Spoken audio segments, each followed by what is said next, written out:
Abra a tua Bíblia no livro do profeta Isaías, capítulo 1. A gente sempre começa com uma reflexão, a gente chama de gotinha de sabedoria. É uma palavra para o nosso dia a dia, só para a gente pensar na cama, né, quando chegar em casa. A gente sempre começa com essa reflexãozinha de 10 minutos. Hoje eu queria ir a Isaías capítulo 1, no verso 19.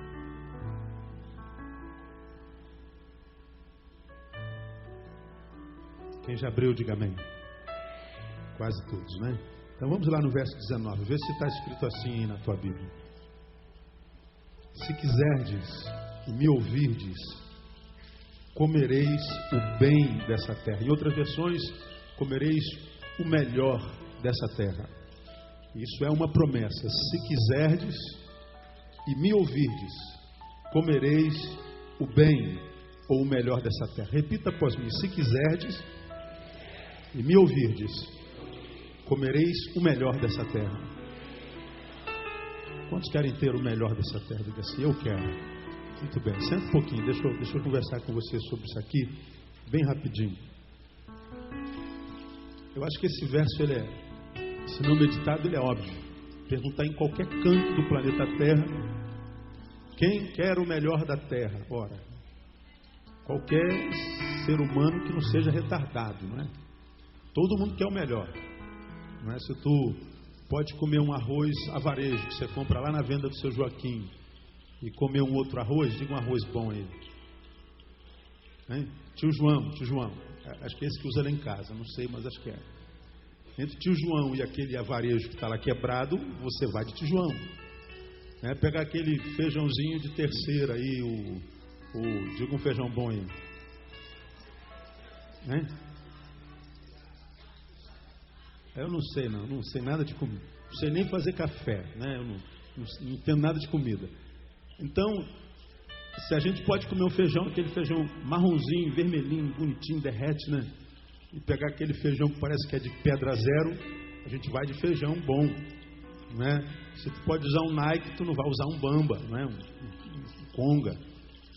A gente sempre quer o melhor. Se tu pode comprar um carro 2008, tu não vai comprar um 66. Se quiserdes, comereis o melhor dessa terra. Óbvio, todo mundo quer, mas por que então nem todo mundo come?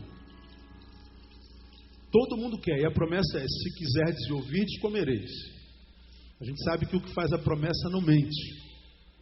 Então, se ele diz, comereis o melhor, nós vamos comer o melhor. Aí, antes da promessa, vem uma palavra muito interessante. Se quiserdes e o quê? Me ouvirdes. Então, me parece que não é só desejar. Esse texto ensina uma coisa muito tremenda para a gente, que eu queria compartilhar com você rapidamente, porque no caminho a gente se encontra com muitos crentes, como eu tenho pregado há quase 20 anos, irmãos. Dizem ser servos do Deus Todo-Poderoso, Criador do céu e da terra. Vivem vida como quem parece servir um Deus chamado Maria Mulambo. Como o pior, vive uma vida mulambenta. Vive uma vida amarrada, uma vida sem sentido. Essa semana, mais uma vez, me deparei com um crente, líder na sua igreja, que tentou suicídio. Eu estou cansado de me encontrar com pessoas tentando suicídio. Estou cansado de ouvir de crentes que só vivem à base de remédio. Crentes estão desistindo da vida. Estou cansado de encontrar-me com crentes que vivem uma vida mentirosa. Aqui na coletividade é uma unção só. Oh, quanto fogo, quanta autoridade, quanta alegria. Mas quando acaba a reunião e ele se encontra consigo, sozinho, na solitude da vida, o que sobra é decepção consigo mesmo, é decepção com Deus, com a vida. É uma vida mentirosa. Aí a gente ouve crente, poxa, se dependesse de mim eu morava na igreja. Porque na igreja é o único lugar onde ele tem a sensação de que a vida vale a pena ser vivida. É uma vida que precisa de ajuntamento, porque só se encontra com Deus no ajuntamento. Deus não vai na segunda-feira dele, Deus não entra na terça. No calendário dele, de Deus, só tem domingo e quarta-feira. Então, ouvir isso é muito traumático, porque a gente serve um Deus tão rico de vida. Ele disse, eu vim para que vocês tenham o quê? Vida. E vida com o quê? abundância. Mas não é abundância que os neopentecostais, não vou botar neopentecostais, tem muito tradicional também pentecostal, que diz que a prosperidade é a prosperidade do ter. A gente vê um monte de gente que enriqueceu, mas continua pobre, tão pobre como eu digo, tão pobre que tudo que tem é dinheiro, mais nada. Aí o dinheiro não transforma a vida numa vida que vale a pena ser vivida, vive uma vida mentirosa. E aí quer respostas para tudo. Meu Deus, pastor, eu frequento a igreja, pastor, eu. Aí vai no congresso lá, pastor, eu estive lá no fogo para não sei quem, estive lá nos anjos do não sei quem, e eu estive lá na unção, eu estive no monte, estive no jejum, estive não sei aonde, e caramba, foi muito óleo, foi muito unção, e às vezes eu fico, quanto tempo vai durar esse óleo, essa unção? Bom, eu não fui no monte, eu não fui no jejum, eu não fui em lugar nenhum, e eu estive aqui na igreja quarta-feira, e domingo eu preguei de manhã e de noite, e a vida está pujando, estou duro, mas a vida está cheia da riqueza de Deus. Porque Deus se acha no monte, Deus se acha no jejum, mas Deus se acha dentro do banheiro. Tomando banho, você pode invocar o nome do Senhor e a glória de Deus baixar junto com aquela fumaça do chuveiro. Você acredita nisso? Amém, amém? Você pode estar no teu quarto, chorando a tua dor com sinceridade, e o consolo do Espírito se manifesta e renova a tua força. Porque Deus está no templo, mas está em qualquer lugar onde Ele é invocado de fato, de verdade. Às vezes a gente ministra a palavra de Deus, mas infelizmente nem todos conseguem entender. A Bíblia diz que a fé não é de todos, mas é de quase todos, desde que a gente entenda a palavra, porque a Bíblia não precisa ser só crida, ela precisa ser entendida. E aí, quando a gente lê um texto desse, se quiserdes, vocês vão comer o melhor dessa terra. Mas ele diz, se a gente quiser e se a gente obedecer. Aí esse texto nos ensina, a mim e a ti, que o querer não tem a ver só com desejo. Se quiserdes, então eu quero. Não, esse querer é filho do desejo. Por isso que o querer não está sozinho. Tem que querer e obedecer. Porque esse querer que vem seguido de obediência, tem a ver não só com o desejo, mas tem a ver com a vontade. Porque existem dois tipos de quereres. Um é filho do desejo. Você vê ali uma mesa, e aquela mesa está cheia da melhor comida que você gosta. Aí dá logo desejo de comer. E se liberarem, tu vai lá e come, produto do teu desejo. Mas de repente aquela mesa está cheia só de salada verde. Tu não gosta de salada, tu gosta de feijoada, tu gosta de rabada. Só que você já está com colesterol lá em cima. Aí você não pode comer rabada, você não pode comer feijoada, você não pode comer esse troço gordo. Aí tem uma mesa cheia de salada verde. Aí você não deseja. Mas o médico diz, você tem que comer. Aí você vai e come. Porque esse comer, embora não seja filho do desejo, é filho da vontade. Você não quer, mas você come a si mesmo, porque você sabe que se comer vai melhorar. Como você tem vontade de melhorar, a tua vontade te leva a fazer até o que você não deseja. Às vezes nós achamos, Senhor, eu quero o melhor da terra. Quer, filho? Então o teu desejo já está lá. Agora, para você tomar posse disso, você tem que obedecer. Mas, Senhor, tem algumas coisas que eu não consigo. O Senhor diz que eu tenho que andar em santidade, mas eu tenho uma fraqueza carnal, eu tenho um desejo que me empurra para longe de você. Então, se o teu desejo te empurra para longe de mim, usa a tua vontade. Teu desejo quer o quê? Teu desejo quer carne. Teu desejo quer estar no mundo. Teu desejo quer o quê? Teu desejo quer o que Deus não deseja para você. Então, você não deve submeter-se ao seu desejo. Submeta-se à tua vontade. Qual é a tua vontade? Minha vontade é ser santo. Minha vontade é fazer a vontade de Deus. Minha vontade é caminhar no caminho de Deus. Mas eu tenho uma fraqueza. O meu desejo me leva para outro lugar. Então, não se submeta ao seu desejo. Submeta-se à tua vontade. Porque isso é santidade. Tem muita gente que se frustra no caminho da fé e da santidade, porque acha que ser santo é ser livre do desejo. Você é homem e gosta de mulher. Tem algum homem aqui que gosta de mulher aqui? Tem uns meia dúzia aí. Aí você fala assim, minha fraqueza é mulher. Minha fraqueza é o dinheiro. Minha fraqueza é a preguiça. Minha fraqueza é, sei lá, o raio que o parta. Mas isso te afasta de Deus? Afasta. Então tu sabe que o teu desejo prejudica. Por quê? Porque a tua vontade é o oposto. Minha vontade é fazer a vontade de Deus. Aí você fica entre o desejo e a vontade. O santo não se submete ao desejo. Se submete a quê? À vontade. O santo não é livre do tesão. O santo não é livre da vontade de pecar. O livre não é santo da vontade de querer ganhar fácil. Ou do desejo disso. O livre, o santo, ele tem a vontade submetida à vontade de Deus. E ele tem a sua capacidade de submeter não ao seu desejo, mas à sua vontade. Por isso tem um monte de crente, frequenta a igreja 200 anos, continua com a vida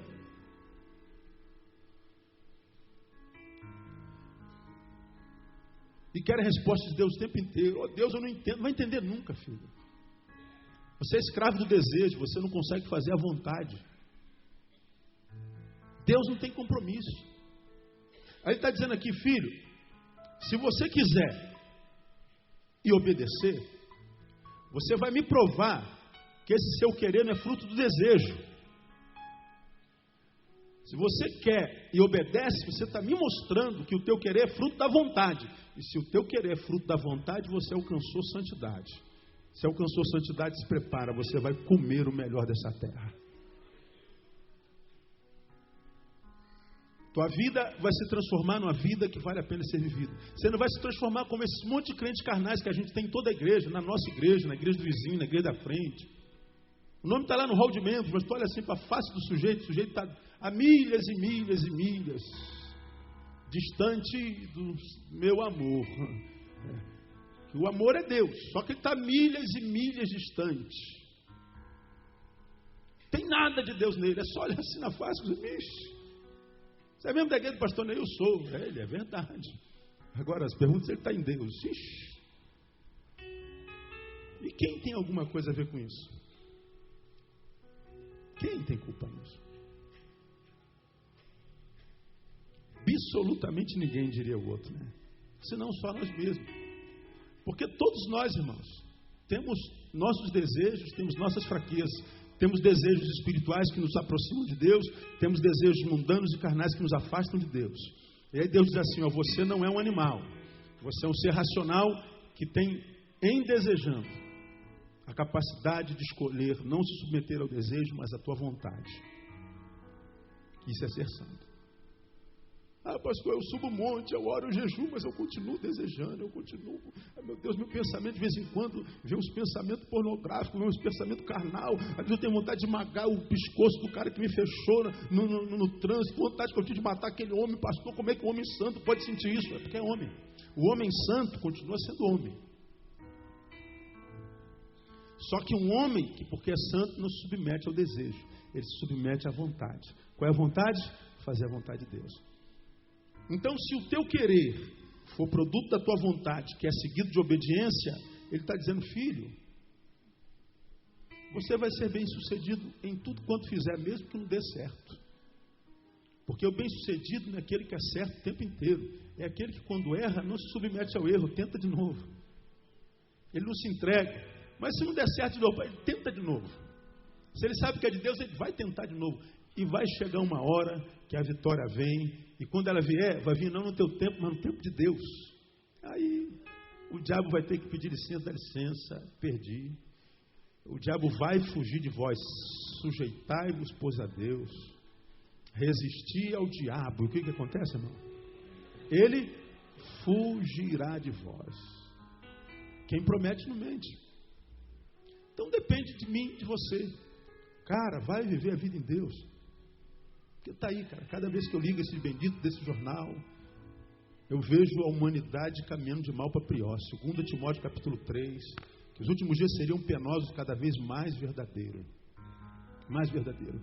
Eu vejo aquilo às vezes estupefato. Falei, meu Deus, como é que a humanidade sem o Senhor caminha a passos largos para a perdição, morre antes da morte chegar. E é triste quando a gente vê na igreja cristãos que amam a palavra, amam o louvor, aí criticam um monte de coisa, mas não sai daqui da mesma forma, né? Daqui ou de lá, de qualquer igreja, porque ele é abençoado ali, mas aquilo não se transforma em vida vivida, não se torna em águas que fluem do interior. E a vida se torna um dia você está no fogo, outro dia você está no gelo, um dia você está no fogo, no gelo, no fogo, no gelo, no fogo, no gelo. Sempre quando paga no fogo, paga no gelo. E Deus tem nos prometido uma vida de equilíbrio. Uma vida que seja uma vida marcada pela paz, mesmo quando a gente esteja em guerra. Uma vida que é marcada pela vitória, mesmo quando a gente perde. Uma vida que é marcada pela alegria, mesmo quando a gente está triste. É uma paz que excede todo entendimento, que guarda mente, coração, razão e emoção. Promessa de Deus para você. Para você. Não adianta ficar o tempo inteiro falando, pastor, estou com muito problema, estou com muito problema, estou com muito problema. Eu quero te dar uma notícia. Sabe esse irmão aí do teu lado? Dá uma olhadinha para o teu lado direito e esquerdo, dá uma olhadinha. Ó, está escrito na internet hoje, estava no capa do Jornal do Brasil, ele está cheio de problema. Amém ou não amém? Quem é que não tem problema, irmão? A vida está fácil para quem? Meu Deus do céu. Viver é uma arte. Não adoecer é uma vitória. Então, tá bravo. Eu sei. O pastor está difícil. Também sei. Pastor, a chapa está aqui. Oxe, não dá nem para... Está ruim de pisar no chão. Está complicado. Mas o Senhor está dizendo assim, estou convosco todos os dias até a consumação do século. Se você vencer o teu desejo, se você andar diante da tua vontade, você vai comer o melhor dessa terra. Você entende essa palavra? Podemos encerrar o culto aqui e ir embora para casa? Já estava bom, não estava? Ou não? Poxa, eu já ia embora feliz, porque essa palavra foi terrível. Vamos aplaudir o Senhor por ela, porque ele diz.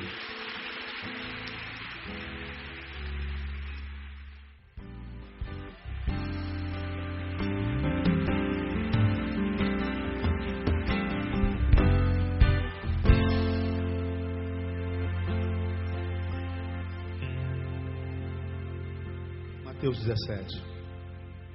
Nós temos estudado, irmãos, ao longo de alguns meses. Tivemos aí um hiato, um intervalo no tempo tempo que eu passei a sós com a minha coluna.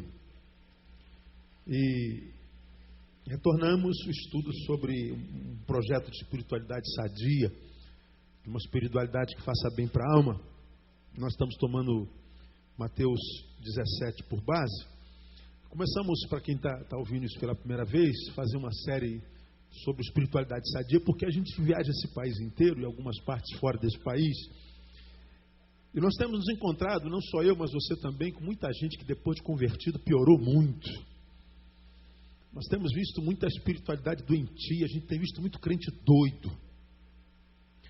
A gente tem visto muita doutrina patologizada. A gente tem visto muita gente que diz que se encontrou com Jesus e se torna um ser humano muito pior, antissocial, antipático. Nós temos visto um evangelicalismo no Brasil que emburrece a pessoa. Ao invés de incentivar a leitura, o estudo, ao invés de incentivar a trabalhar, a adquirir conhecimentos, fazer uma análise interpretativa correta de a letra mata, né? Aí ele diz, não estuda aí não, irmão, porque a letra vai matar você. Então essa é a teologia do homem burro. Essa é a teologia do homem que não estudou. E ele diz assim, olha, sabe por que eu não estudei, irmão? Porque a Bíblia diz que a letra mata. E o texto não tem nada a ver com a letra que a gente estuda na faculdade. Não tem nada a ver com isso. Já estudamos sobre isso aqui. E a gente vai incentivando o crente a se enfiar dentro de um templo e dizer assim, ó, você tem que servir ao Senhor. E eles ensinam que servir ao Senhor é se enfiar dentro desse templo aqui e virar obreiro, né? Ou virar obreira, ou virar diácono, presbítero, se possível pastor, depois bispo mais apóstolo, patriarca, até chegar a Jesus 2, se for possível. E a gente transforma a relação com Deus numa carreira eclesiástica. Não existe carreira eclesiástica. No Evangelho todos nós somos sacerdotes. Sacerdote vem de uma palavra hebraica que traduzido literalmente é ponte. Ponte é aquilo que une duas partes distantes. E o homem se separou de Deus, Deus ficou longe do homem, Deus nos alcança para que nós os apresentemos aquele que seja a ponte. Jesus é a ponte entre o homem e Deus e nós somos a ponte entre o homem e Jesus. Então todos nós somos o sacerdócio santo, a nação santa. Mas a gente vê no Brasil uma igreja que, é verdade, nem todo mundo tem coragem de falar sobre isso. Quem fala sobre isso prega claramente, paga um preço enorme. Eu sei do que eu estou falando porque eu prego assim. A gente vê maridos cuja a esposa se converte, ele fica com ódio da igreja, fica com ódio do pastor. Por quê? Porque a esposa piorou muito, a esposa ficou muito feia. A esposa não se trata mais, não usa mais roupa bonita, não raspa mais a perna. A mulher não quer mais fazer sexo com o marido. A mulher fica horrível, se der uma vassoura para ela, ela voa. Aí o marido fala, o que acontece naquela igreja, pastor? Que a minha mulher piorou muito. Tem pais que se tornam inimigo dos filhos porque os filhos se converteram. Mas por que se torna inimigo? Porque o filho não quer mais estudar. O filho não quer mais fazer prova para o serviço público. O filho não quer mais saber. Não, meu negócio agora é Jesus. Mas que Jesus é esse, cara? Que te enfia dentro de uma igreja, vira esparro de pastor, vira escravo da igreja, vira um funcionário que trabalha de graça o resto da vida. Que igreja é essa? Que Jesus é esse? Que doutrina é essa que tua igreja está falando, filho? Aí o pai fica com raiva da igreja, não vai na igreja mais nunca. E a gente tem visto isso acontecer em grande escala.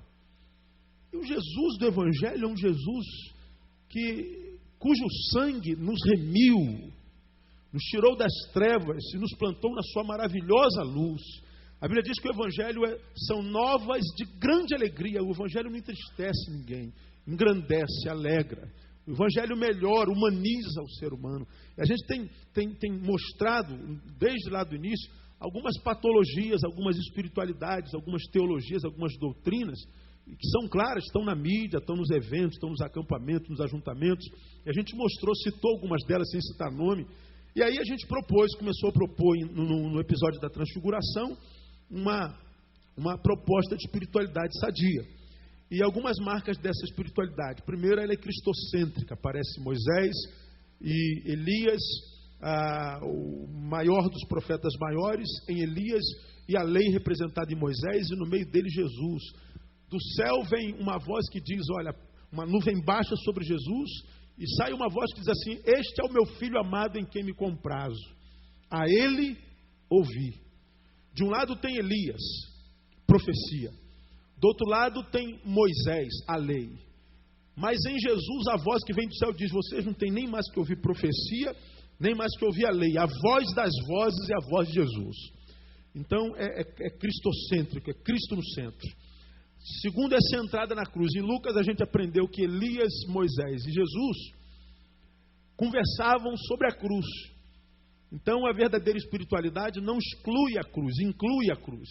Só que a cruz da verdadeira espiritualidade não é a cruz que Cristo carregou. Aquela foi a cruz dele. Foi a cruz do sofrimento. Então carregar a cruz não é ter que suportar, né, aquele vizinho miserento que a gente tem, que bota a caixa da música funk para o lado da tua janela a noite inteira e você diz, não, essa aqui é a minha cruz, pastor. Não, não é essa cruz. Minha cruz é meu marido, pastor, esse cachaceiro que me bate.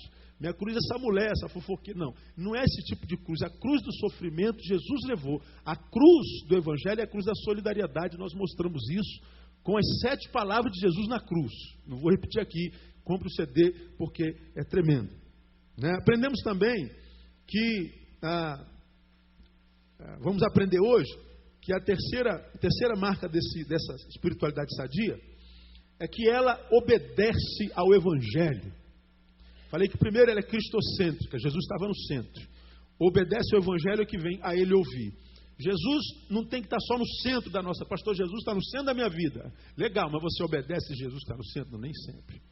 Então não adianta ter Jesus na nossa vida, mas pendurado no pescoço, num crucifixo, aquele Jesus mocorongo morto, vencido pela morte, vencido pela cruz. Se você está aí, irmão, seja qual for a tua religião, carrega um crucifixo que tem um Jesus morto nele, você está carregando um defunto. Você está carregando a morte no teu pescoço, não sabe o que a tua vida está amarrada. E você diz assim, pastor, isso aqui é da minha religião, tua religião está te matando.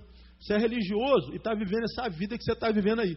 Porque quem carrega um Jesus morto na cruz está carregando morte. Está carregando defunto, você virou um sarcófago, um caixão. Você está condutor de morte, porque o Evangelho, a espiritualidade, fala de um Jesus que foi morto na cruz. É verdade, irmão. Mas também diz que ao terceiro dia, diz a palavra aí, ressuscitou. Diga, ressuscitou. Diga assim, o Jesus que eu adoro é vivo. Amém ou não, amém, igreja?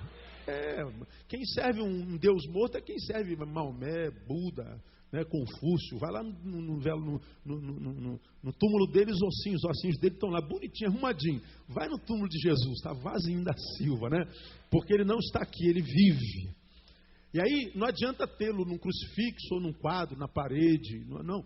Tem que ouvir, a ele ouvir. A verdadeira espiritualidade obedece ao Evangelho, não a outras vozes. Tem-se que ouvir a voz das vozes. A gente pode, irmãos, numa igreja desenvolver todo e qualquer tipo de geografia de culto, todo e qualquer tipo de eclesiologia, mas o que importa é se ouve a voz de Deus. Eu tenho ensinado os irmãos desde sempre. Aqui, nós não proibimos ninguém de ir à igreja. Você pode ir em qualquer igreja, pode estar em qualquer igreja, pode ir onde você quiser. Pastor, o senhor permite? Eu permito, eu não mando em você, eu não tenho autoridade sobre, eu não quero botar coleira nem bridão na vida de ninguém, você tem que obedecer o Evangelho. Você pode ir onde você quiser. Agora, quando você entrar numa igreja, meu filho, pelo amor de Deus, você vai ver, irmãos, eu estou vendo um anjo pendurado ali naquela porta. Irmãos, Deus me deu uma palavra sobre você de camisa vermelha. Irmãos, eu sonhei com você de camisa azul. Irmão, olha, o Senhor me incomodou a semana toda com você de óculos brancos. Irmã, Deus me revelou que você não tem que casar com esse homem, mas com aquele lá. Não casa com isso aí não. Aí você se impressiona, irmão, e todo mundo fala a língua de todo mundo, língua dos anjos, serafim, do querubim. Quando chega na hora da palavra, não tem palavra. Irmãos, nosso tempo está corrido e não tem palavra. Se não tem palavra, não volta mais lá. Porque é só um enredo de culto, não é culto. Evangelho prioriza a palavra. A fé vem pelo quê? Ouvir. Ouvir o quê? A palavra. Repita comigo, a fé entra pelo ouvido, não é pelos olhos. Irmã Maria, eu estive naquele culto, a senhora precisava ver. Eu vi um homem caindo ali, uma mulher caindo ali, vi uma pessoa flutuando no meio da igreja. Eu vi o pastor jogar o paletó, todo mundo caía. Eu vi um monte de coisa maravilhosa. Meu irmão, quanto poder! A palavra teve, irmão? Não, a palavra não deu tempo, foi muito poder, irmão. Você saiu dali impressionado, não abençoado. Tua fé não foi acrescentada, a fé vem pelo ouvir. E não é ouvir qualquer coisa, é ouvir a Jesus, ao que Jesus diz. Agora, pastor, como é que a gente ouve Jesus? Esse é que é o grande problema. Esse é que tem sido a confusão de tanta gente no caminho. Primeiro, para discernir a voz de Jesus, guarda isso na tua cabeça, irmão. Para discernir a voz de Jesus, nós precisamos saber que nem todos os que falam em nome de Jesus, falam em nome de Jesus. Guarda na tua cabeça. Nem todos os que falam em nome de Jesus, em nome de Deus, estão falando de verdade em nome de Jesus, em nome de Deus. Hoje todo mundo fala em nome de Deus, todo mundo fala em nome de Jesus. Você acha que todo mundo que fala em nome de Jesus sabe tanto a respeito de Jesus assim mesmo? Você acha que todo mundo é especialista em Deus? Todo mundo tem autoridade para falar de Jesus e da sua palavra com profundidade, com verdade, com ciência. Porque quando a Bíblia fala a Israel, num dos piores momentos da sua história, é a história do cativeiro, quando ele estava em Babilônia, Deus levanta um profeta chamado Isaías e diz assim, olha, 70 anos de cativeiro, não é o faraônico, é o de Babilônia. Deus permite que o povo vá para o cativeiro, levanta alguns profetas, entre eles Jeremias. E aí Jeremias diz por que o povo foi levado cativo de novo. Porque o meu povo está sendo destruído, porque ele falta o quê? Conhecimento, é o que diz Oséias, também profeta do exílio. O povo pode ser meu, mas a despeito de ser meu, pode ser destruído. Como, pastor? Como é que um povo sendo povo de um Deus tão grande e poderoso pode ser destruído? Deus nos ensina. O meu povo está sendo destruído porque falta o quê? Conhecimento. Ele está dizendo, mesmo que o povo seja meu, se o povo não conhecer, ele é destruído. Não é o diabo quem faz, porque a Bíblia diz, aquele que está em Cristo, o maligno o quê? Não lhe toca. Então, não é só o diabo que a gente tem como inimigo. A falta de sabedoria é um inimigo poderosíssimo. E a Bíblia diz, o meu povo é destruído porque lhe falta conhecimento. Então, conhecer é importante. Aí, lá em Jeremias capítulo 3, ele diz que quando resgatasse o povo, quando o povo voltasse à obediência, ele faz uma promessa: vos darei pastores, segundo o meu coração, que vos apacentem como? Com unção e poder, é isso que está lá? Com milagres e prodígios, é isso que está lá? Com fogo e óleo ungido, é isso que está lá? Não, eu vos darei pastores segundo o meu coração, que vos apacentem com o que? Digam. Ciência e inteligência, sabedoria e inteligência. Marca aí, Jeremias 3,15. Pastor, o que fala em nome de Deus, não é só pastor, qualquer um que prega em nome de Deus, que ouse falar em nome de Deus, assim diz o Senhor, isso não é brincadeira. Falar em meu nome é fácil, falar em nome do presidente Lula é fácil, é tranquilo. Agora falar em nome de Deus, irmão, a chapa é um pouquinho mais quente, não leva mal não. E a Bíblia diz, não tem que ter só unção. Oh, aquele homem é cheio de unção, aquela mulher é cheia do óleo, aquele outro é cheio do fogo. Legal. O fogo com o qual ele fala tem ciência, dá para ser comprovado com ração. O homem que estudou, o homem que é pesquisador, o homem que é doutor, ele pode confrontar essa palavra? Pode, porque a palavra não é só cheia de óleo, é cheia de sabedoria.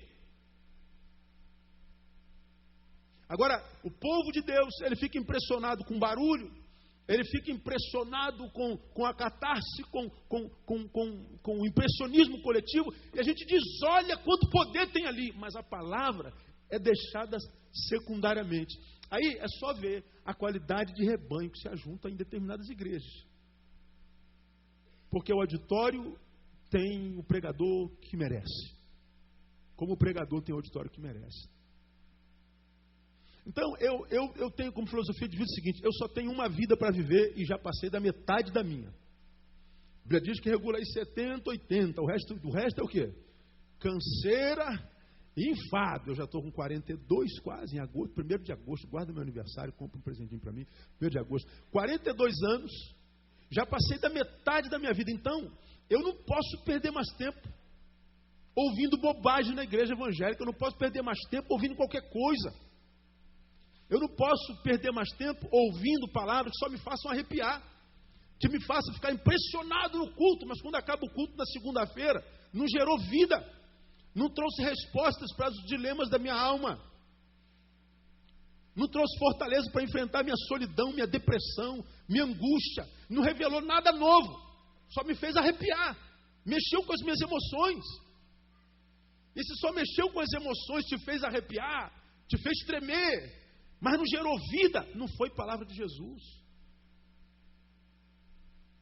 Por isso nós precisamos ter sabedoria, discernimento. Então, quando a gente quer ouvir a voz de Jesus, primeiro entender, discernir a voz de Jesus, comece em saber que nem todos os que falam em nome de Jesus, falam em nome de Jesus. Por isso eu, como ovelha, como membro, preciso conhecer a palavra de Deus, para que quando alguém pregar lá no púlpito onde eu estou, eu possa abrir a Bíblia e falar assim: esse cara está falando bobagem.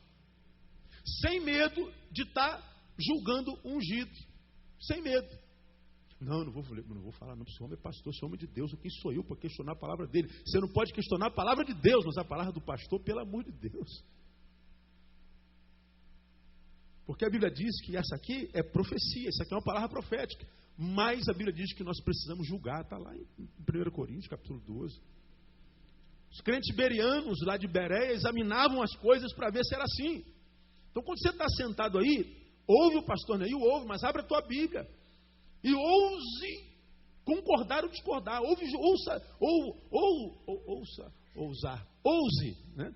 Ouse julgar a palavra, porque você não pode receber sem mastigar com o dente do cérebro, como eu falo sempre. Porque eu já preguei aqui há bem pouco tempo atrás, que isso que eu prego aqui, eu ou qualquer pastor, eu leio aqui a palavra de Deus. Eu li aqui, não é?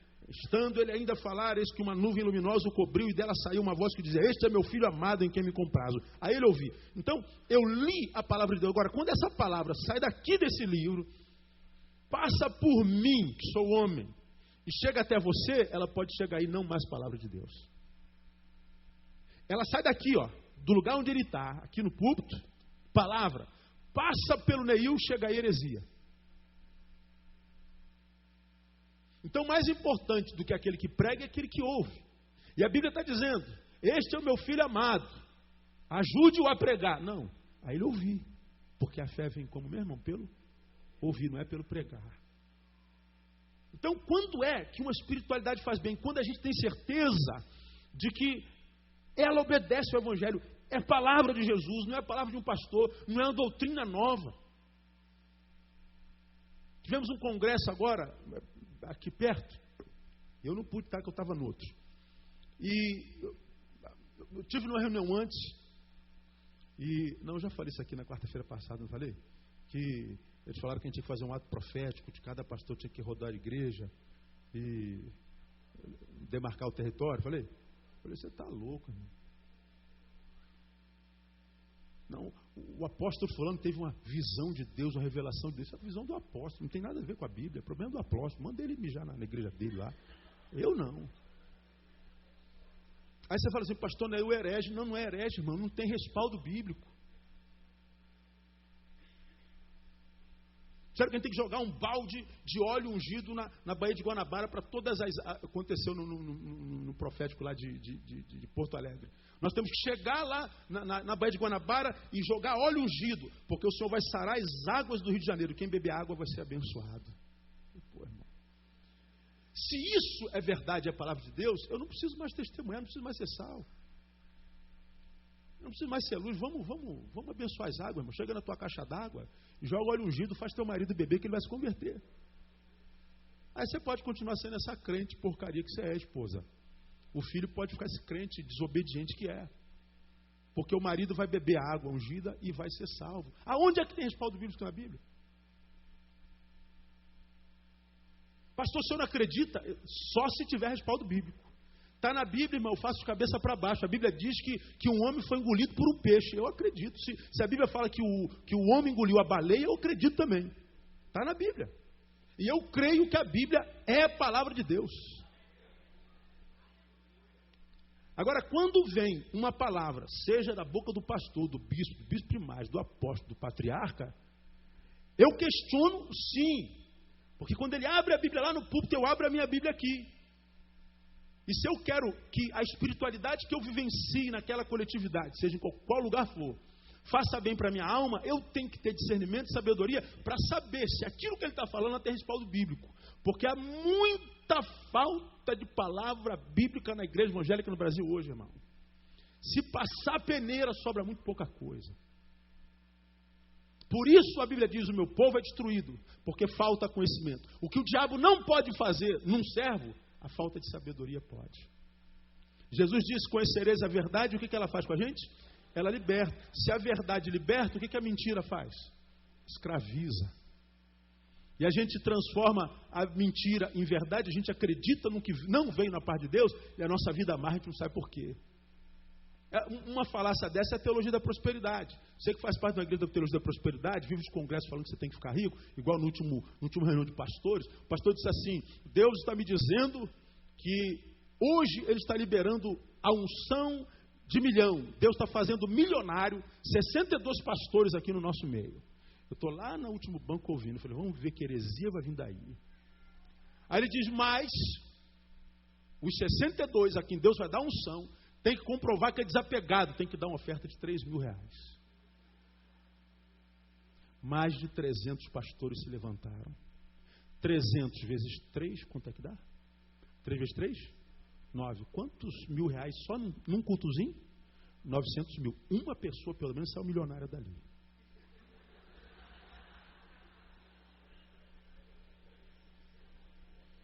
Agora, o que me espanta não é o cara falar, ó, Deus está liberando unção de milionário. Onde é que tem unção de milionário na Bíblia, irmão? Deus está fazendo 62 pastores milionários. Isso não me impressiona. O que me impressiona é que 300 deles levantam e dão R$3.000. E estão dando R$3.000 para quê mesmo, irmão?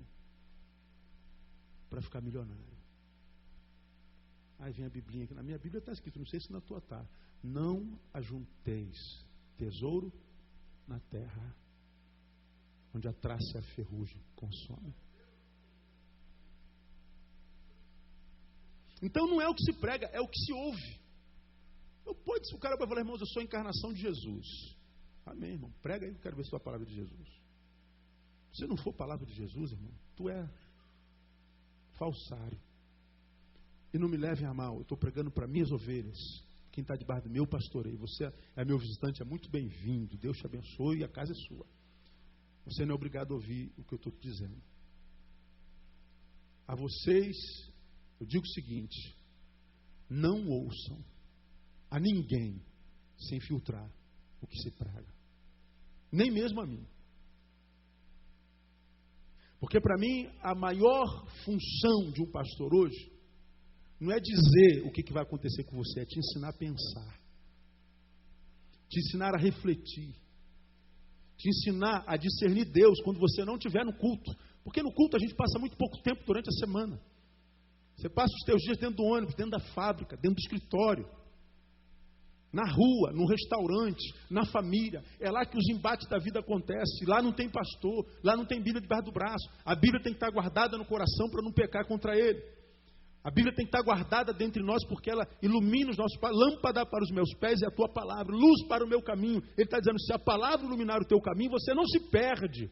Você não se equivoca. Então tem que ouvir a Jesus. Então saber que nem todo que diz que é de Jesus, fala de Jesus. Hoje se vê Jesus na boca de tanta gente, mas na vida de muitos poucos. Aí, eu queria mostrar para você hoje duas coisinhas a respeito da voz de Jesus. Porque eu realmente sou muito crente no que a minha Bíblia diz, mas eu sou muito incrédulo do que muita gente diz. Eu desconfio de crente. Para mim, lugar nenhum no mundo toma tanto o nome de Deus em vão como dentro de uma igreja. A Deus me disse nada. Ó, senti de Deus, sentiu nada, irmão. O senhor está dizendo que Deus não me diz? Diz. Não, Deus diz. Você está dizendo que a gente não sente Deus? Digo, só que Deus não é assim, como pipoca na esquina, irmão. Tu sentiu de Deus mesmo? Você tem vida em Deus de verdade? Você anda ali, ó, tete a tete com o homem? Você anda na palavra? Teu coração queima quando fala o nome de Jesus? Você tem intimidade com Ele no dia a dia? Mais ou menos. Tu não sentiu de Deus, filho. Você aconselha a sua filha, olha, não fala com estranho na rua. Não aconselha isso, sim ou não? Por que você acha que Deus vai falar com estranho? Com estranho a gente só cumprimenta. Ô, pastor Neil, ô irmão, como é que tá? Bota um papai, brother. Não conhece de onde, irmão? Tu é malandro da onde? Para a gente bater papo, sentar, conversar, a gente tem que ter intimidade. Ele que nos ensina, filho, você quer ser abençoado? Eu quero, então entra no teu quarto.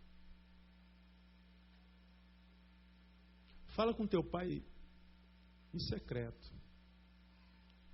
E em secreto ele te abençoará. Por que eu tenho que entrar num quarto, pastor? Porque num quarto, primeiro, ele é teu. É um lugar privado. Você não vai se distrair. Claro, eu posso estar num carro falando com Deus. Daqui a pouco eu atravesso um moleque, você tem que dar uma freada. Interrompeu. Daqui a pouco o cara te fecha, aí vem um palavrão na boca. Interrompeu. Sinal fecha, o sinal dura 5 minutos. Aí a impaciência, esse miserável, esse sinal é um desgraça. Ou sinal miserável. Interrompeu.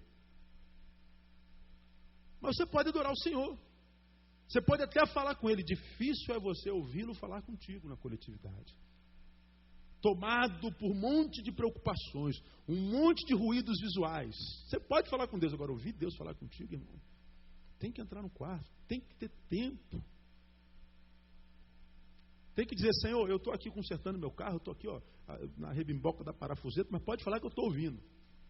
Eu falo, não, filho, eu não vou falar que senão tu vai montar o carro do teu cliente errado, aí depois quem vai ser culpado sou eu. Então, conserta a rebimboca, aí depois eu falo contigo. Ó Deus, eu estou aqui em cima da moto, eu equilibrando aqui, mas pode falar. Não, filho, que isso, eu vou falar contigo, eu te distraio, você cai. Você não pode nem falar no celular, você acha que eu vou falar contigo? Eu não. Você está entendendo, amém, amém, igreja? Tem que entrar no quarto, entra no quarto, acabou o ruído. Aí Deus fala assim, agora você tem um tempinho para mim, filho. Esse tempo que você vai ficar aqui é meu, é só meu. Eu não tenho que te dividir com ninguém, não tenho que compartilhar você com ninguém. Será que agora eu sou exclusivo? Ou será que eu vou ter que me dividir ou dividir você com a rebimboca da parafuseta? Não, pastor, senhor, eu vou aqui arrumando meu quarto. Não, peraí, eu não vou te dividir com o teu lençol, filho. Aí eu volto a uma frase que eu falo a vocês há muito tempo. Deus não aceita nada que seja menos do que tudo. Deus não aceita nada que seja menos que tudo. Ou a gente dá tudo para Ele, ou a gente não dá nada. Deus não vive de esmolas. Filho, esse tempo que você vai gastar aqui comigo é todo meu. É teu, Senhor. Pronto, agora estamos começando a estabelecer uma relação. A gente está começando a criar uma relação que pode se transformar numa profunda relação de amor. Porque o amor é bom dentro do quarto, a sós. É lá que a gente ouve, é lá que a gente percebe, é lá, e não na correria do dia a dia. No templo, sim, Deus fala através do homem de Deus, mas não pode ser um alimento dominical, não pode ser um alimento de quarta-feira. Nós temos que nos alimentar na segunda, na terça, senão a gente morre de inanição. Então, essa ideia de não sentir de Deus, Jesus me falou, pastor, eu tenho certeza que aquele varão é homem de Deus. Tem uns 15 e-mails lá na minha caixa. Pastor, quando eu casei com o meu marido, Deus me falou que ele era o homem da minha vida. Como é que o meu casamento acabou, pastor? Como é que você explica isso? Eu explico, irmão, é porque você disse que Deus disse, mas Deus não disse. Porque aquele que faz a promessa não pode mentir. Se alguém se equivocou, foi você, não foi Deus. Então essa ideia de sentir de Deus, Deus falou, tive uma visão, tive um sonho, o Senhor me falou em sonho, irmão, o Senhor me falou em sonho, fala em sonho. Você quer saber? 50% ou mais das palavras que eu prego a você, e eu sei que você tem sido abençoado por elas, Deus me dá em sonho. Eu acordo de madrugada, muitas vezes com a palavra prontinha, só pegar e anotar. Aí Deus diz assim, agora vai, enxerta esse negócio, gasta tempo comigo. Às vezes eu acordo e vem prontinho. O cara fala assim, pastor, como é que o senhor consegue tirar de um versículo tanta coisa? Eu já li esse versículo 1500 vezes e não vi isso. Aí o senhor lê um versículo, faz 15 sermões de um versículo. Como é que o senhor consegue isso? Deus. E às vezes eu não faço força absolutamente nenhuma. Ele só me acorda de madrugada e fala assim, anota aí, filho. Às vezes eu acordo rindo, acordo chorando. Acordo sem acordar, com a cama nas costas, e pego o papel e vou anotando, pum, desmaio de novo. De manhã que eu vou ver o que eu escrevi. Pergunta a minha esposa, se achar que eu estou mentindo. Ela nem está aqui. Para ela no caminho e fala assim, pastora, como é que o pastor recebe as palavras dele geralmente? Ela vai te falar. Faça um teste, aí você vai saber se eu sou mentiroso ou não. Às vezes estou dirigindo, pum, vem a palavra, eu tenho que encostar o carro e anoto. Estou no banheiro, já anotei sermão em papel higiênico. Limpo. Lógico. Porque se eu não anotar, eu perco. Mas há outros que a gente tem que sentar no gabinete, abre e a mente começa a trabalhar. Às vezes não vem nada. Eu falei, meu Deus do céu, fala alguma coisa. Senhor, faz um barulho aí, toca um sino, me dá um sinal, porque não tem nada aqui. Final de ano, então, um desespero, a cabeça não funciona de jeito nenhum, cansada. Mas a gente tem que estar atento para que a palavra que a gente ouve não venha de fato do nosso coração, não venha da nossa cabeça, não venha do diabo, não venha uma voz do desejo, a voz da ansiedade. Às vezes a gente está com ansiedade de alguma coisa, e aí de repente passa uma ideia na nossa cabeça, e Deus falou comigo, não, é a voz da ansiedade. E a gente se precipita. Então, nós temos aí alguns minutinhos, vamos entender algumas coisas. Abre a tua Bíblia em Mateus capítulo 17. Capítulo 7, melhor dizendo.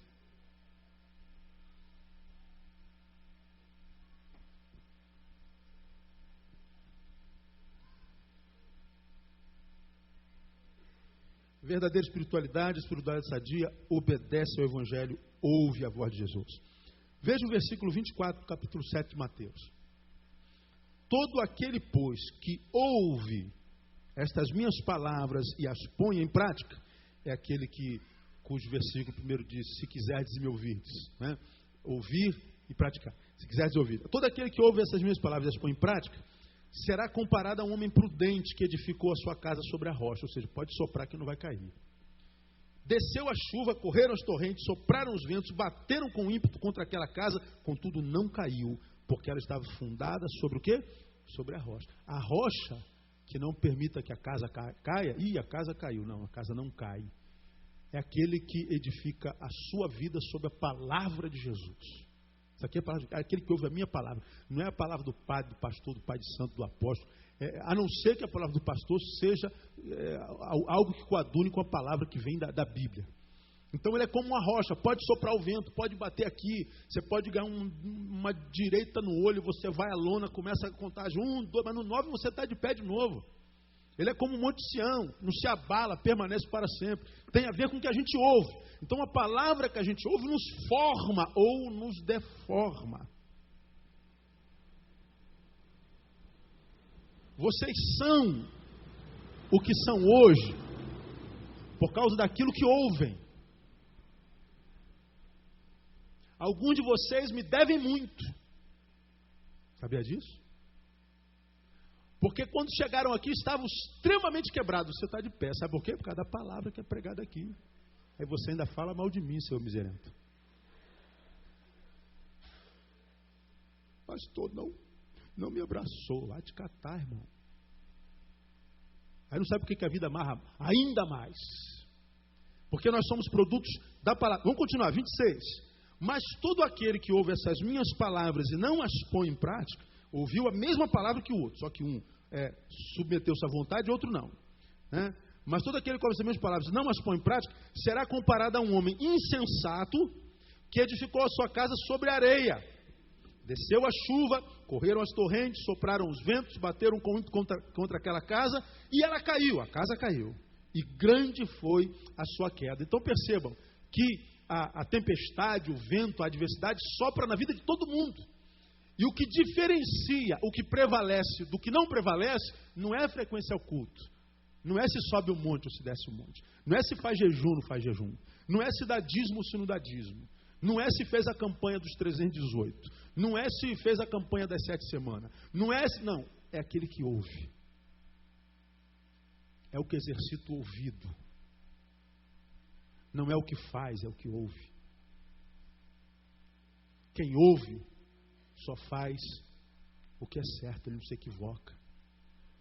Porque ele adquire sabedoria de Deus, discernimento de Deus, discernimento da palavra.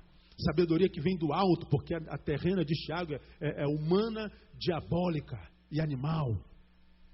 Mas a sabedoria que vem do alto não. Aí o versículo 28, ao concluir Jesus este discurso, as multidões se maravilhavam da sua doutrina, porque as ensinava como tendo o quê? A autoridade, não como os escribas. Agora, uma palavra que eu quero mostrar para você também, que é muito interessante, está no versículo 21. Olha que coisa interessante. Nem todo o que me diz, Senhor, Senhor, entrará no reino dos céus, mas aquele que faz a vontade de meu Pai que está nos céus. Nem todo o que me diz Senhor, ou seja, nem todo que tem Jesus na boca tem Jesus no coração.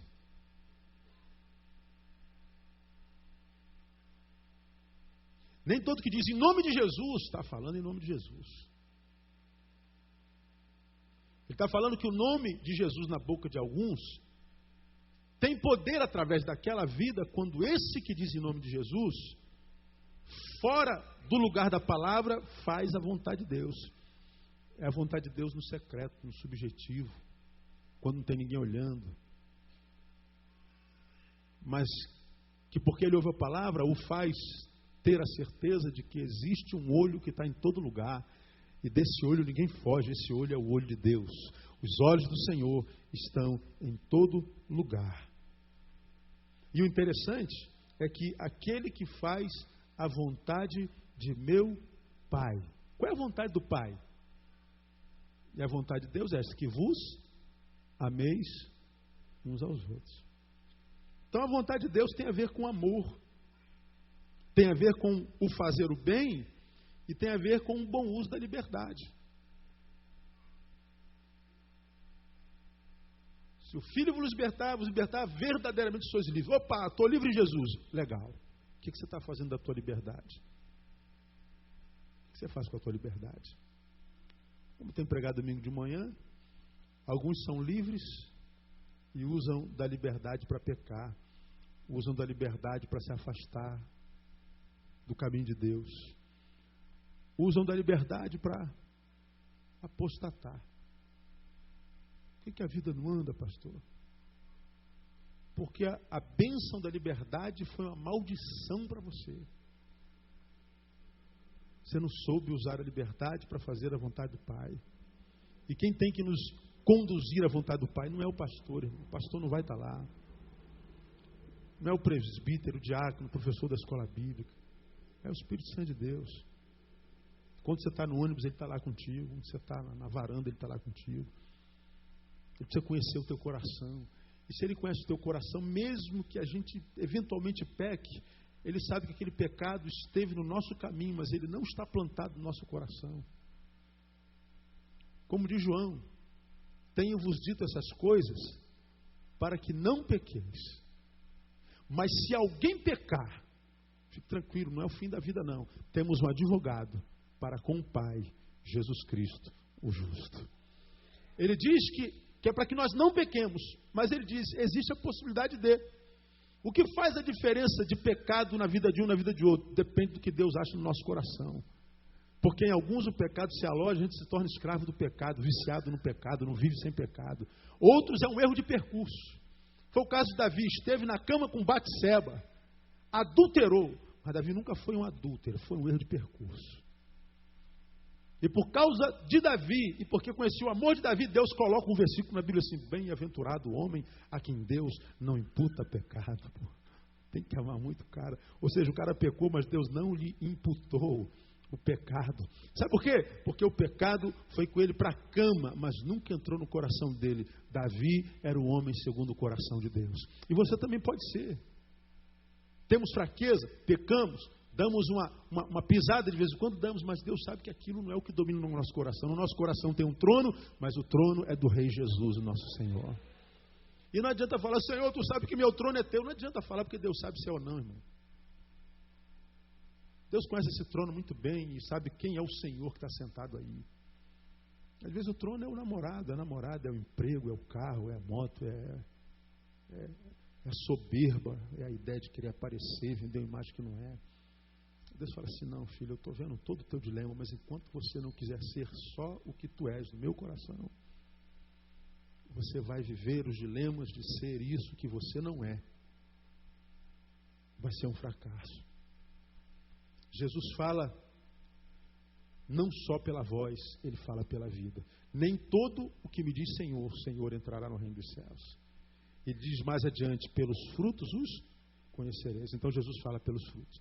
Então, minha ovelha, não entra numa de entrar em qualquer igreja, em qualquer buraco e ouvir a palavra profética de qualquer irmã, de qualquer irmãzinha do coque, julgando que só porque está com coque, está feio do jeito que é, está falando em nome de Deus. Não entra num porque o cara está de terno e gravata e vem com língua estranha e está falando em nome de Deus. Não se iluda, cara. Deixa o Espírito Santo usar você, deixa o Espírito Santo ministrar teu coração. Fala, Espírito, me dá sabedoria, me dá sensibilidade, me dá discernimento de espírito, para que eu não seja enganado dentro da tua casa. Para que eu não vá como quem é gado, enxotado, sem poder refletir, sem poder questionar. Porque nós precisamos ouvir a voz de Deus. E eu termino. Jesus fala em tese na coletividade aqui. Fala. Mas aqui, o que Deus mais fala? Ele fala em tese. Ele revela a sua vontade, a missão. Ele fala sobre nossa missão.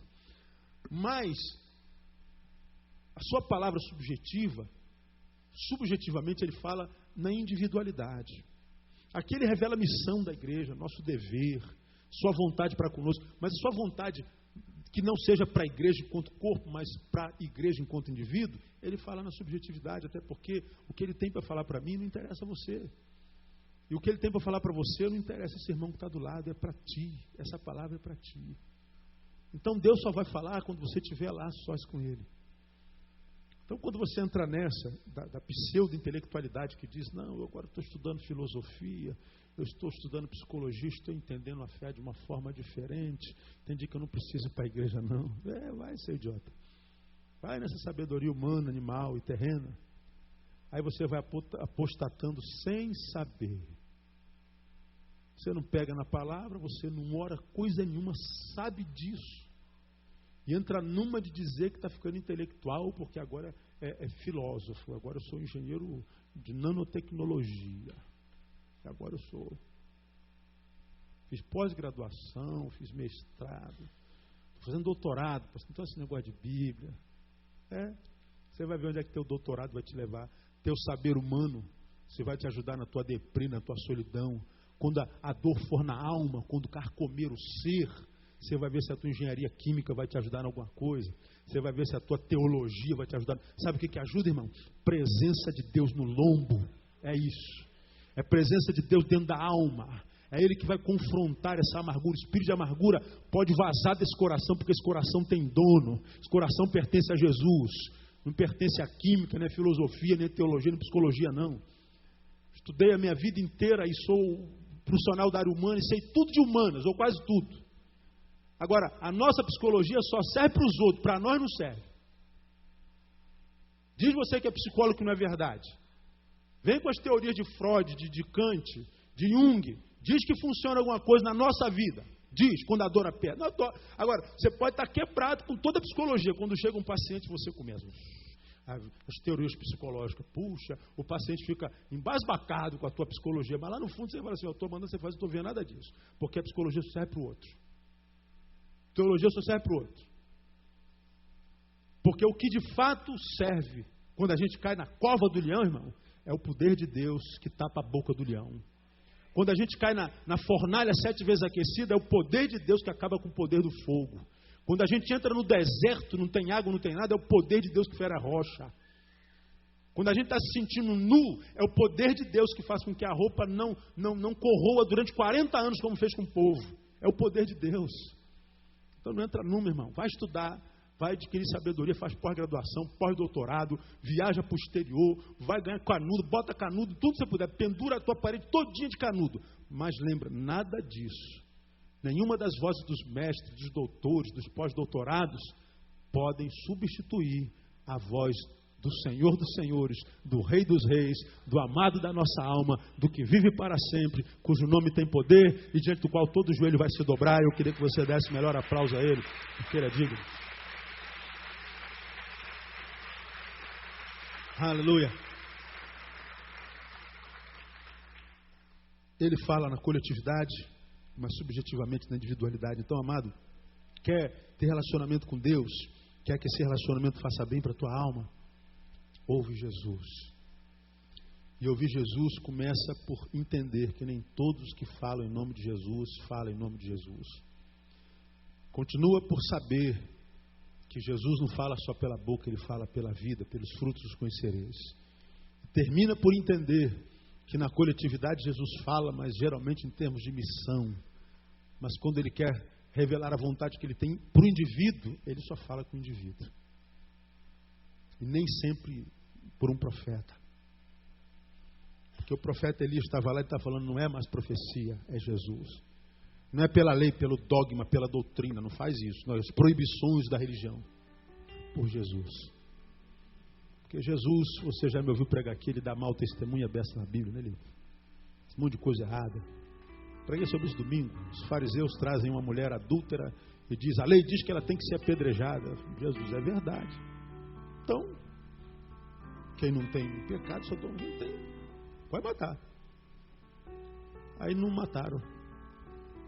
Aí Jesus diz, ninguém te condenou, não, então nem eu, vai e não peques mais. A lei dizia que ela tinha que ser apedrejada. Jesus diz, vai e não peque mais. Porque a vida é mais importante do que o dogma. Os discípulos dele têm fome, era sábado. Estão na frente de um milharal, não quer nem saber. Cai dentro da milharal e vamos fazer pamonha, pamonha, pamonha, R$1 a pamonha. Não passa nenhuma Brasília lá gritando pamonha.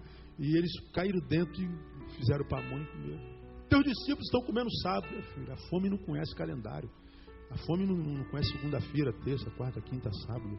Fome é fome. Fome existe para ser matada. O ser humano vem na frente do dogma, da doutrina. E o nome disso é graça. E se a gente não souber discernir isso, a gente vai cair dentro de religiosidades que não geram nada na nossa vida. Pode ir, pode aqui. Olha o leite, irmão.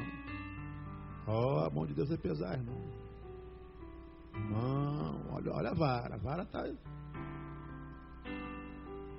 Não, isso é maldição hereditária. A gente fala maldição hereditária o tempo inteiro. E a bênção hereditária? Não existe? Foi teu bisavô, irmão. Pô, mas o que eu tenho a ver com isso? O sangue de Jesus. O meu bisavô foi isso, mas meu pai foi uma bênção. Então, vai na bênção do teu pai. Bênção hereditária. A gente vai se curvando um monte de coisa. Vende a tua geladeira, dá para Jesus. O Senhor vai te dar uma casa nova. Tu vende a geladeira. Aí toma leite azedo. Vai reclamar. Meu leite azedou. Pô. Aí ele ouviu. Você está entendendo, minha igreja? Amém, irmão? Guarde essa palavra no seu coração. Quando você tiver dúvida, se um pregador pregou para você e confundiu tudo, Deus não é Deus de confusão, é Deus de paz. Pastor, a mulher ligou para mim, me deu uma palavra da paz de Deus. O que houve? Fiquei doidinha, me confundiu toda. Esquece, não dorme.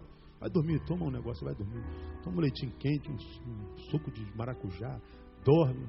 E o Senhor vai falar com você, vai trazer paz no teu coração. E manda aquela profeta para o céu. E Deus trata dela. A ele ouvir. Porque se a gente ouve o Evangelho, irmão, vai em paz, irmão. Come o pão com singeleza. Acorda de manhã, pega até ônibus, vai em paz. Senhor, olha, eu me deito e durmo porque o Senhor me sustém. Senhor, eu me levanto porque eu sei que quando eu me acordo, tu já estás acordado, me aguardando, me dizendo, bom dia, filho. Dizendo, filho, este é o dia que fez o Senhor. Alegre-se, regozije-se nele. É para isso que eu fiz esse dia. Mas, Senhor, tem tantos problemas para encarar nesse dia. Filho, olha, 1000 vão cair ao teu lado, 10.000 à tua direita. Você não vai ser abalado, filho. Vai em paz, filho. Eis que sou contigo. E não temas. E a gente vai viver a vida na singeleza da vida. Sem neura, sem nóia. Sem querendo saber que é o cavalo branco e que é o cavalo amarelo, quando é que é o Armagedon. Não me interessa. Quando vier, eu estou com Jesus, irmão. Pode vir Armagedon, vir um cavalo preto, roxo. Pode vir um anjo do Apocalipse. Irmão, vive hoje. Você está com Jesus? Então quem está com Jesus está bem em qualquer canto, qualquer buraco, em qualquer lugar. Esquece o Apocalipse, esquece o amanhã. Vive cada dia na simplicidade do Evangelho. Aí você vai deitar e fala, puxa, que dia legal, que dia maneiro. Falei, pois é.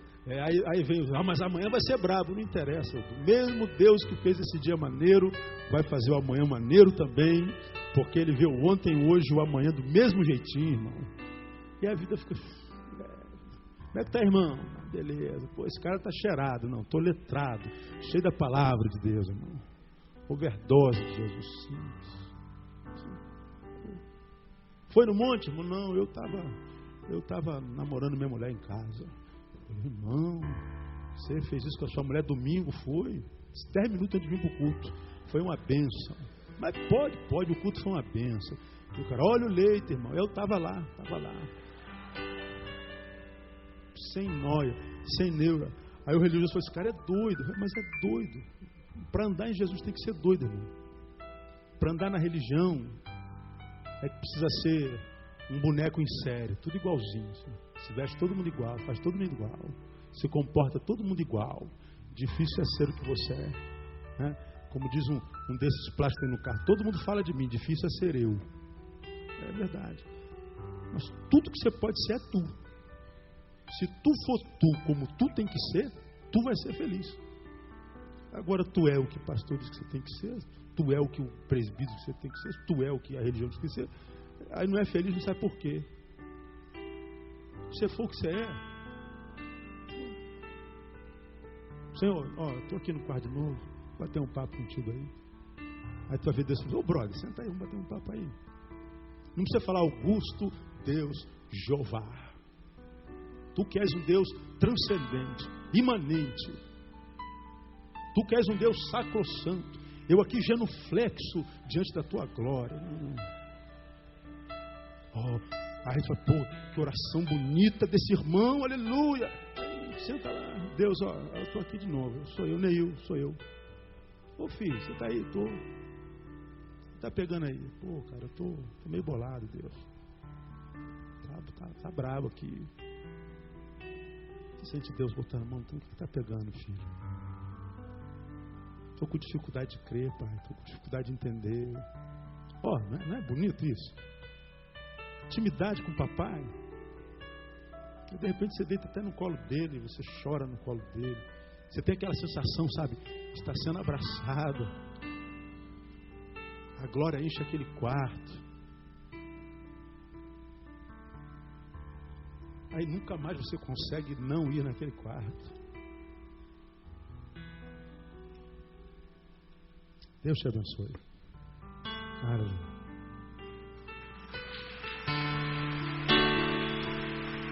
Vamos ficar em pé.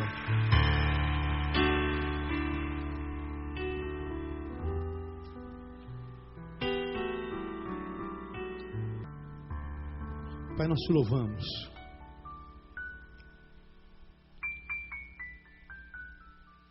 Porque muitas vezes tantos de nós querem se mover no sobrenatural. Queremos ser anjos, queremos ser deuses. Tu que és Deus, escolheu ser homem. Às vezes nós queremos ser como tu, e tu escolheste ser como nós. E se tu escolheste ser como nós, ser o que nós somos é um privilégio. Então, Pai, nos ensina a ser o que nós somos. Só isso. Ajuda teus filhos, ó Deus, a caminhar na simplicidade do Evangelho, na simplicidade de Jesus, que muitas vezes não tinha nem onde reclinar a cabeça, não precisava nem de teto. Aquele que não teve pátria porque a sua terra foi o mundo. Aquele que só viveu para fazer a tua vontade. E a tua vontade, dizia ele, era o seu alimento. Ó Deus, nós queremos ser como Jesus, simples. Nós queremos dizer como Jesus, só precisamos do Senhor. Cuidar do teu reino, porque tu vai cuidar do que é nosso. Ajuda teus filhos, ó Deus, a se libertarem não só do mundo, mas da igreja, que é a igreja da forma errada. Ajuda-os, ó Deus, a se libertar da maldição que vem do mundo, mas da bênção que não provém do Senhor. Ajuda-nos, ó Deus, a discernir a tua voz no meio de tantas vozes. Dá-nos discernimento. Meu Deus, eu quero profetizar que vidas nessa noite estão sendo curadas. Vidas nessa noite estão sendo libertas. Vidas nesta noite estão entendendo, Deus. Estão conhecendo a tua palavra, estão sendo livres. Faz esse milagre na vida de alguns, quiçá na vida de todos. E ajuda-nos a fazer a tua vontade. E agora, Deus, que nós vamos para a nossa casa, nós liberamos uma palavra no mundo espiritual. E anulamos todo o intento das trevas sobre cada irmão aqui nesse lugar. E declaramos, Satanás, que tu não tens autoridade para tocar, para tirar, para roubar de qualquer filho de Deus neste lugar. Retira-te ao lugar que é teu, porque o servo de Deus vai passar em glória até a sua casa. E, Senhor, dá a cada um de nós uma noite de sono tranquila e um restante de semana abençoado na tua presença. Nós oramos assim, profetizamos que assim será, no nome que é sobre todo nome, em nome de Jesus, nosso simples e amado Senhor, que reina para sempre. Amém. Aleluia. Aplauda o Senhor, vai em paz. Dá um abraço no teu irmão, tenha um final de semana abençoado.